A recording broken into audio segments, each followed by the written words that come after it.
Good evening everyone. This is just a quick video update.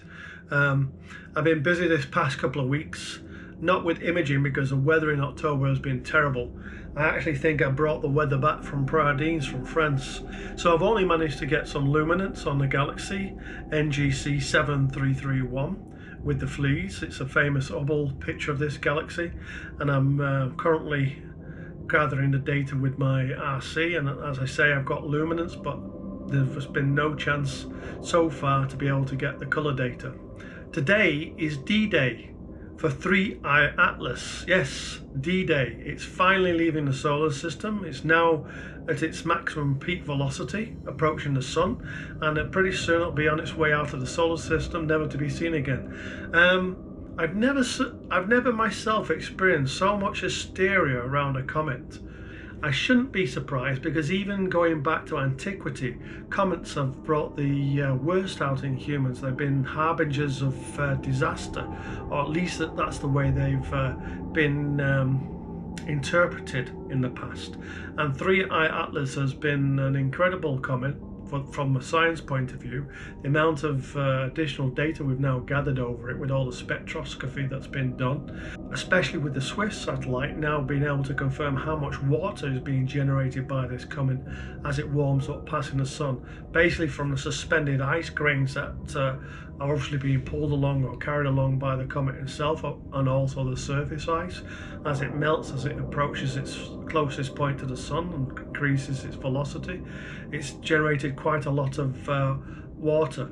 The metals that it generated, the nickels and the irons, are all organic and not unexpected compounds.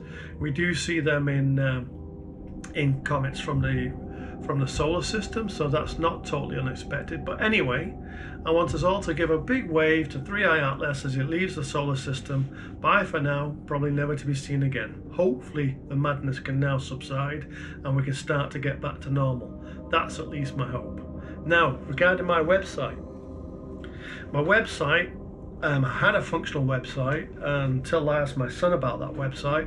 I thought it was good enough, but my son said it looked like something from the 2000s, and it was fine for that kind of period, but not great for today. So the last couple of weeks I've been spent rebuilding a new website for insideastronomy.eu.com, because I would visit with a phone and not with a desktop computer as was in the past. So that's now up and running and working perfectly. But the other reason I wanted to make this quick video is I put a post on my YouTube channel, and I'm really reaching out now to ask you a little bit of call to action. I'd like to get your comments coming forward on a new series which I want to develop with you all, and it's called Bite-Sized Pie.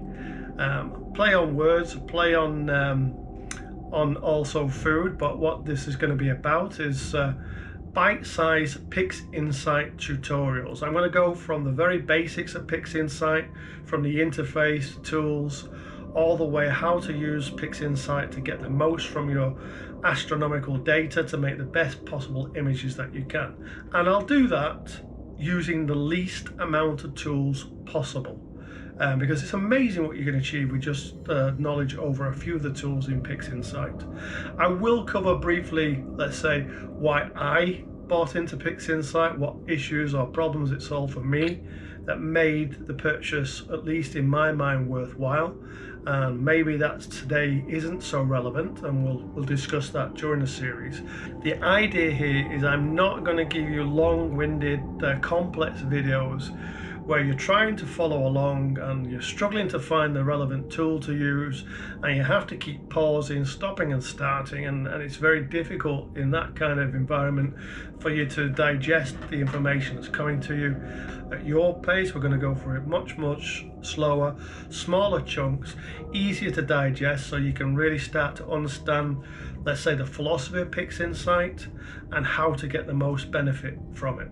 So that's a new series that's coming, but the call to action, or the request from me, is get in the comments, tell me what frustrates you about PixInsight, what do you struggle with, where do you potentially need help, and over the course of this series I'll try to cover that.